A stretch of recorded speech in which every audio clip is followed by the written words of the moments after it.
Hello, folks. Nina S. here. I have no idea if this is working. It says it's live, so we'll find out. Now, what I don't know is how to see everybody's comments. So, well, hold on a second. That part I'm not prepared for. Let me look over here. Hold on. Bear with me, Jason. No worries.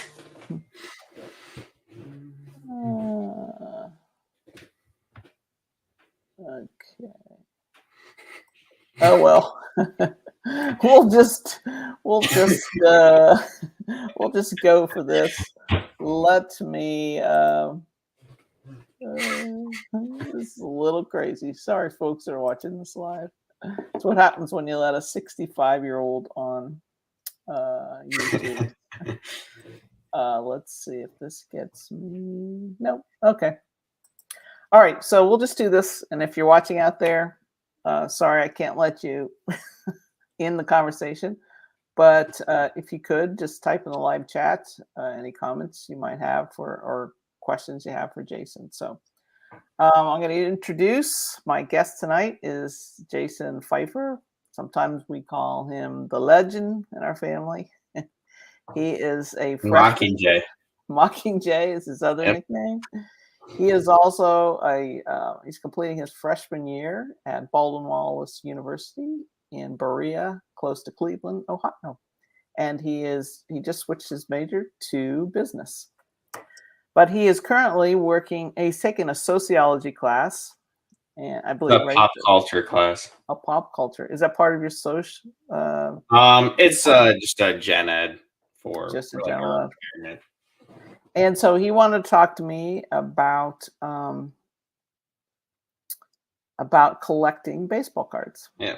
So I thought, well, we'll go live and have our discussion.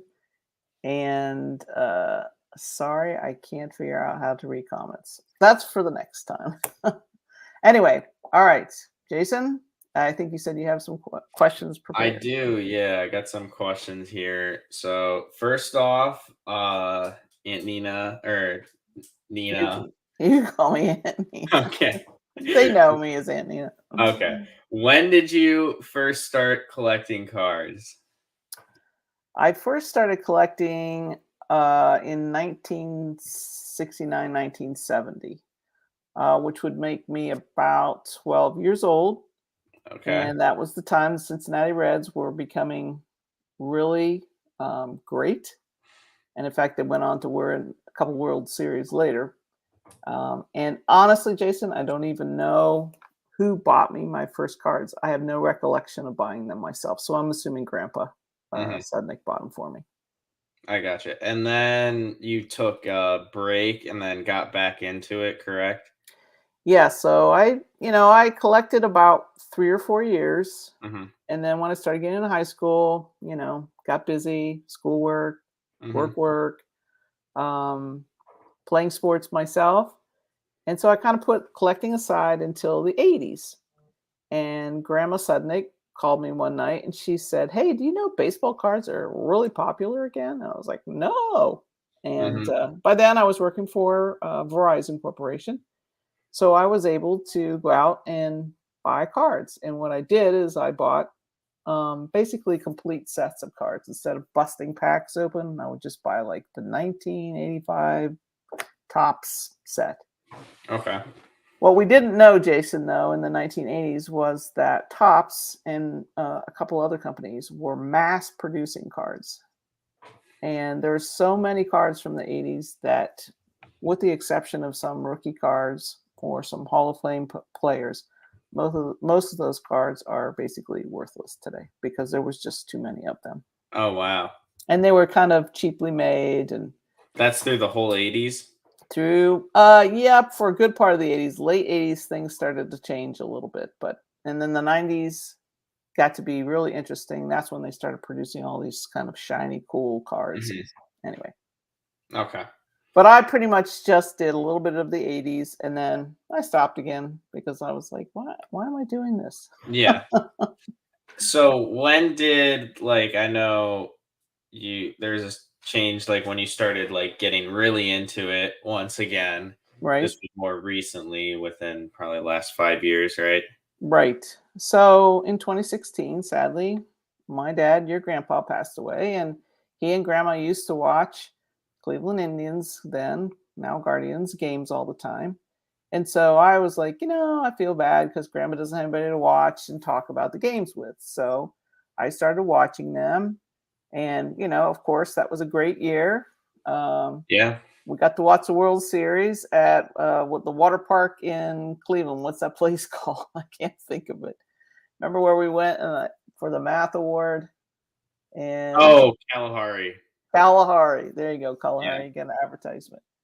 And we all sat around on that humongous bed and watched the World Series, Yeah. yelling for Miller and Cody Allen Oh and all those yeah. guys. And then I think the following summer, your cousin Matt, my nephew, said, "Hey, have you seen any baseball cards? I've got some to show you." And he started showing me all these cards, and I could not believe the variety of cards and how nice they looked, especially compared to the 80s. I mean, the cards were crisp and clean, and they were interesting to me because now I was watching all these Cleveland Indians players, Hmm. which kind of got me started again. Yeah. Then the more I learned about it, Jason, the more I learned about people do something called prospecting, where they buy cards of young players and hope that those players hit it big. Hmm. And so I started doing some of that. Um, and then things changed a little bit, but I'll see what questions you have next. Okay. So why let me ask you this. Why do you still continue to collect cards? Or how has your collecting changed throughout the years? Sure. So probably about a year before the pandemic, I listened to a couple of channels, and this friend of mine, Miko, he had um, uh, a show about collecting vintage baseball cards. And I was like, huh, I didn't, I never thought about that. Hmm. And so I listened to his YouTube channel and I started research, collecting vintage cards. And I thought, well, maybe they're really super expensive or, you know, would I know people? Well, then grandma tells me the story of that when she and grandpa met in college, that it was right after the Indians won the 1948 World Series. Hmm. And so I had talked to my friend Rick at Vintage Oddball Cards, and he said, "Well, why don't you start, if you want to get into vintage, why don't you start collecting some of the Cleveland Indians from that era?"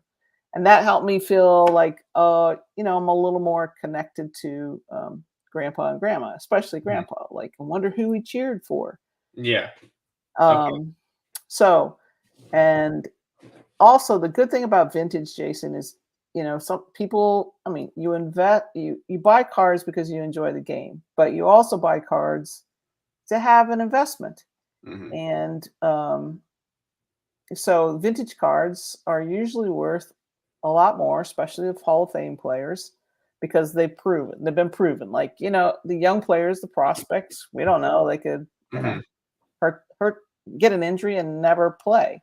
And so there goes all your money. But if you buy, say, a Jackie Robinson card, that card is only going to go up Appreciate. in Yeah. value. Hmm. Yes, appreciate, definitely. And, I have this collection for maybe you or one of your children or your sister's children or somebody to inherit one day. But if not, maybe somebody will sell it and they can make money and do something with their own hobby. So, I gotcha. All right. So I mean that you kind of answered this, but like so nowadays you only collect the vintage cards and stuff like that, correct? well, not totally. So I do still collect the current Cleveland Guardians Okay. because I like to stay current Hmm. with my players, the people that I watch the most. I also collect some of the bigger name players today, like Shohei Ohtani. I have a small sub collection. I have some Mike Trout. I don't have as many as others do. Hmm. Juan Soto. So, if I see a really cool card, I'll buy one. I bought one of Mike's sale last night of a Boston rookie. So, I'll still buy some modern of people that I Hmm. watch, but mostly that's for pleasure and entertainment, where some of the vintage is about history and investment. So, So would you say that those vintage cards have a deeper meaning than yes. okay? Yeah. I And mean, you would say more the history aspect, or and you were saying with like the say the 1948 Cleveland Indians, there was more of a connection with grandpa, so more yes. personal connection with those types of cards. So the Right. different types of cards, you have different connections with them. Yes. And I would say, like, what someday you'll learn, I hope, that I'm just understanding in my life is how big the Cleveland Indians were in the late 40s and 50s. Like, Mhm, there are people, Jason, I have a friend or a connection, and he said his dad, who lived in New York, was a Cleveland Indians fan because they mhm, had such great teams then. And mhm, it's just fun to think about.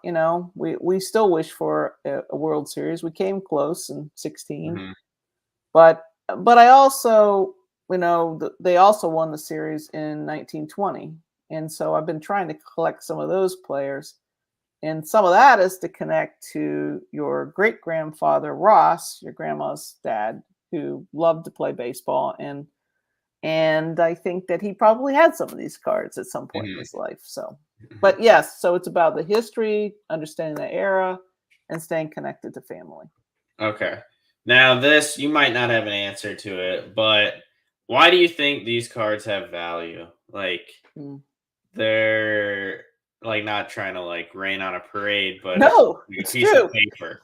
We joke that this is dead guy cardboard. I mean, that's kind of a joke in the hobby, Uh huh. and I think because one, a lot of those cards are pretty rare. Um, I was fortunate that grandpa and grandma saved my cards from the early 70s, Hmm. but a lot of cards, or as your sister would say, a lot of cards got thrown out, Hmm. and they are very rare. So there's that aspect of it that makes them more valuable. I think it represents who those players were in that time period. And so they're kind of, to me, they're kind of miniature works of art. Like, how were they created? Where were they created? And they explain, on the back of the card, back then they have the history. And so it's kind of like buying a rare book, in my opinion. Now, for some people, yeah, it's just a piece of cardboard. Like, there's a lot of people like, who cares? Hmm. But, as you're going to learn in your business major, if people think there's value, there is value Hmm. until one day there's not value. So Yeah. that Okay. makes sense. Yeah. Hmm. Okay. Now this is kind of a change, a little bit of a change in the topic. I know the answer to this, but have you attended like a card convention? Mhm. And if so, what was your experience at it? How did it make you feel? Right. So in 2018, your Aunt Marianne, my sister, she is a antique appraiser, and so she said to me, "You want to go to this card show? The National Card Show is in Cleveland." And I was like, "Oh, sure." At that point, I really wasn't still too much into it, and I had no idea what we were going to. And so your mom, and Hmm. I'm not sure if Greta or Liz went. I don't think they did. I think it was just the four of us. We went to the show, and it was massive. Yeah. And I remember you and your mom. I think you got some boxes of cards to No, bring, yeah, I did.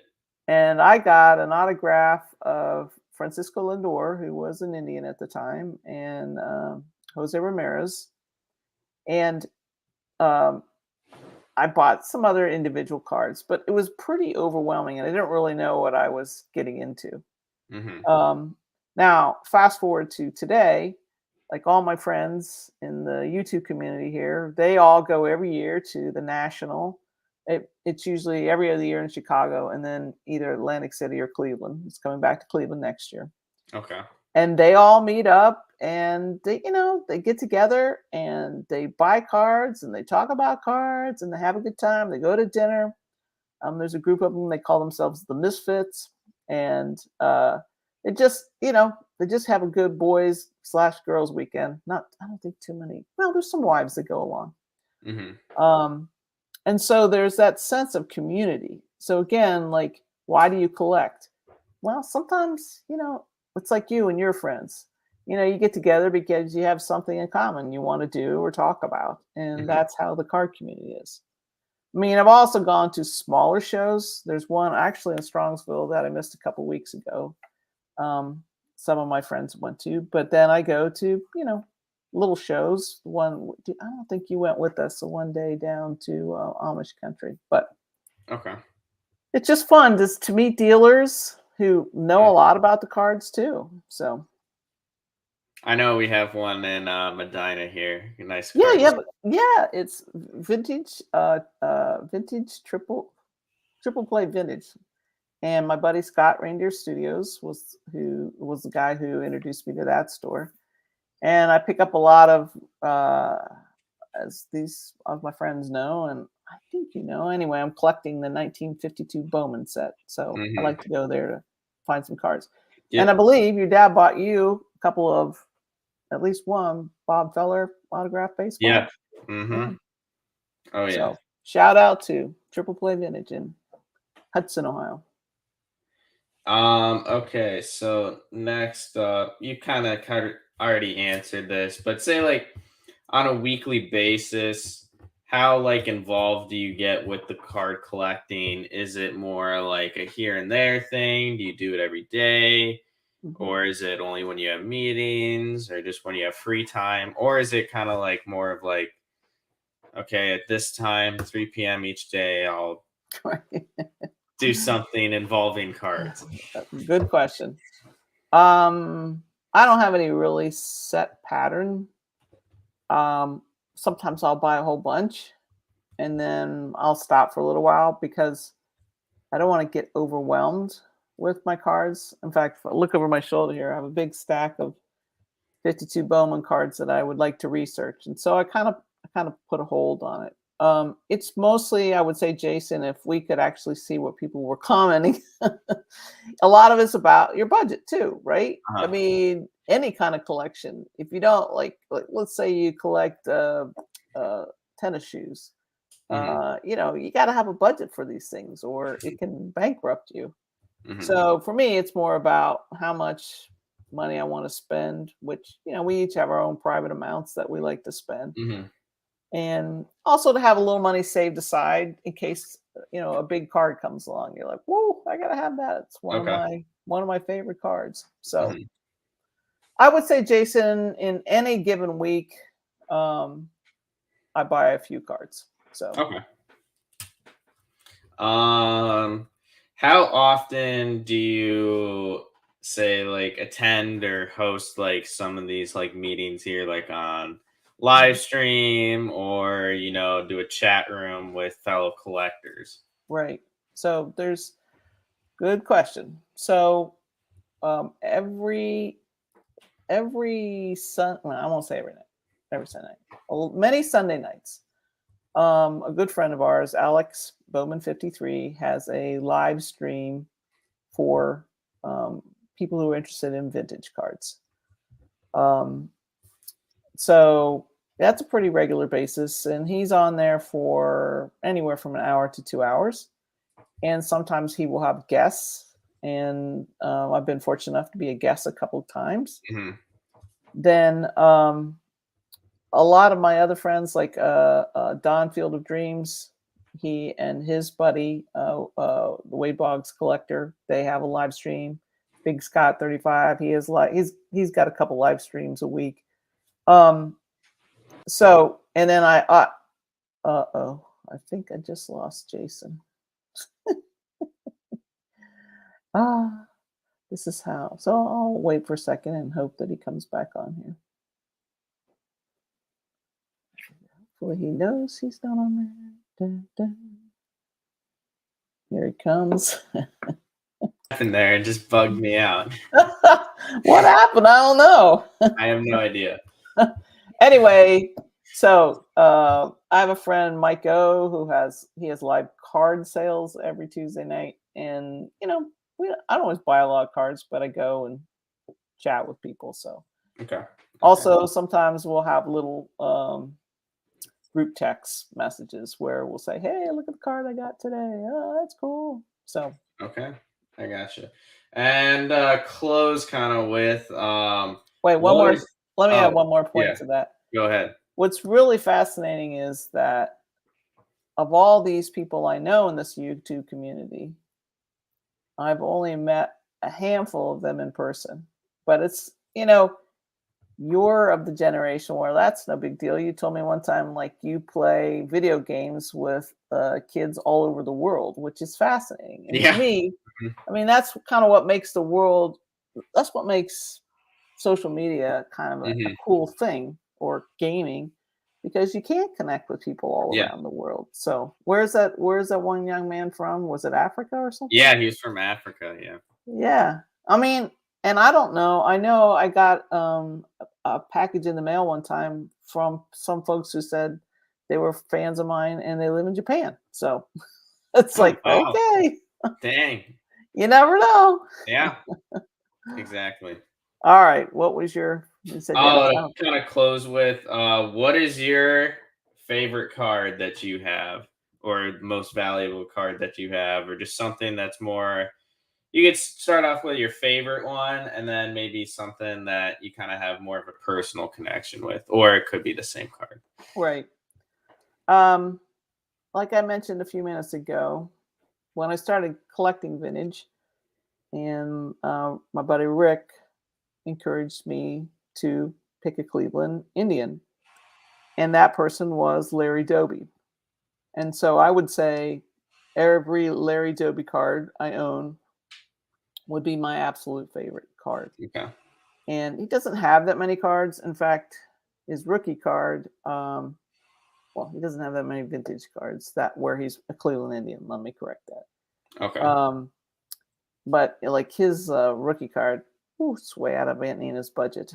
But someday when you're rich and you make a lot of money, maybe you'll buy it for me. I'll buy it for you. Yep. I wouldn't say there's anything, again, value. It's kind of back to your question. Yeah, I mean, there's certain cards that I have that probably would bring a better price than others. Any Jackie Robinson card is a good card. Same with Larry Doby. Same with Roberto Clemente.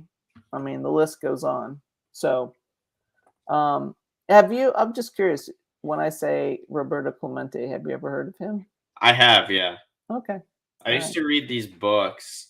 I don't even know when. I think it was like elementary school. It was kind of like this kid, and he was into baseball cards, and the owner of this card store was this old guy, and somehow like he would collect like vintage cards of like these old players, but they would get like time traveled back to that day. Really?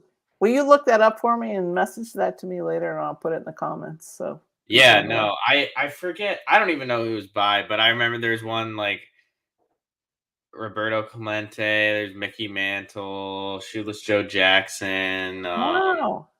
Babe Ruth. There's a lot of them. I know. I remember reading that. I think it was maybe like in 4th or 5th grade or something. It's about the time when it's kind of like those Who Was series. Yeah, yeah. But yeah, cool. No, Well, that's good, because I don't think there's a lot of kids who necessarily know vintage players, but you just proved us wrong. So yeah. do you ever see yourself collecting? I mean, I have a collection, yeah. I don't know if like on the scale that you do, but more just like, oh, hey, like if I do, it probably, I mean, who knows? I can't see the future, but probably like Cleveland players.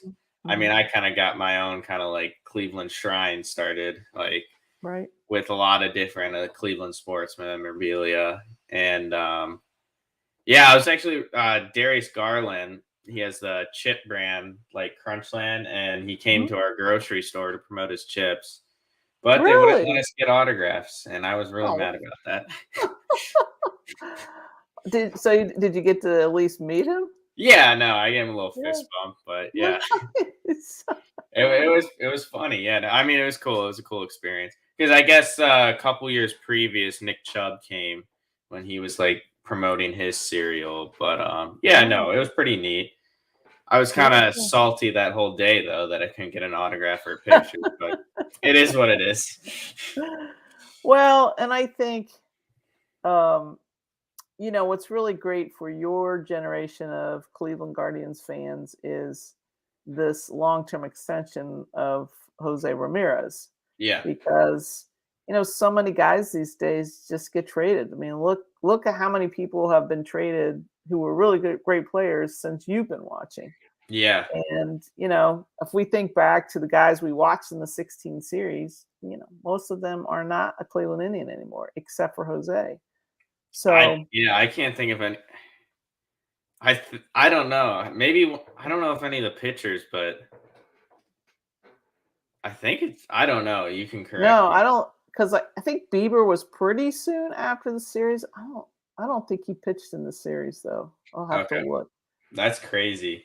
I That mean, is. they're still around. Like Carrasco's around, Oh Cleveland's yeah, no, around. they're around, but yeah, They're but not yeah, Guardians. So again, that's why it's a really big honor that Jose decided to stay with us. no. Mhm. So anyway, and Cleveland, like I said, you're young, and but you grew up in Cleveland Mhm. area, and Cleveland has a huge, sports history.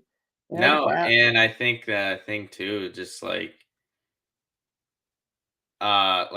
from what the players say, it seems like they I mean, they don't necessarily. So, I mean, most of them, I feel like they say like they like Cleveland, they don't want to leave. But I mean, then again, a lot of them do leave. But I think it's just it's cliche to say, but like that Cleveland energy. But yeah, just from No, the fans that create it. But well, that's what Jose said. He mhm. said he loves being in Cleveland itself.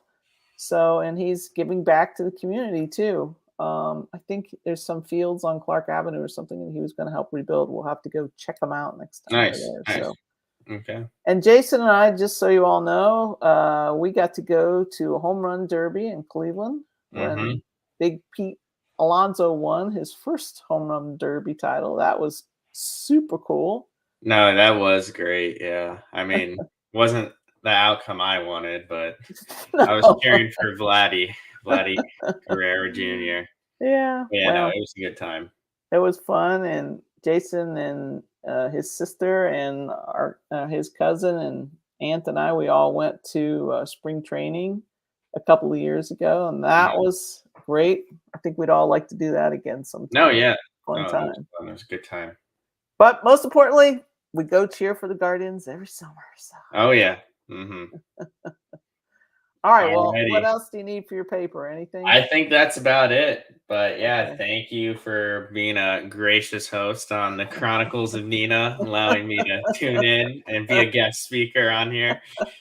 Well, next time, hopefully, I'll know how to look at people's comments Yeah. and we can answer. And it really, if anybody has any comments or you want to add to the questions that Jason asked me, please go ahead and put them in the live chat or put them in the comments below. Please don't put in the comments below. Nina is a dunderhead. She doesn't know how to do this. I know I'm a dunderhead, but I'm just happy I got the thing up and running. So, Okay. and good luck with your paper. Thank you. Thank you, Aunt Nina. We all want you to get an A. So, Hopefully, fingers crossed. Almost all there. right, Almost the end all of the right, year. all right, buddy. Take All care. right. Thank you, Aunt Nina. Bye bye. Bye.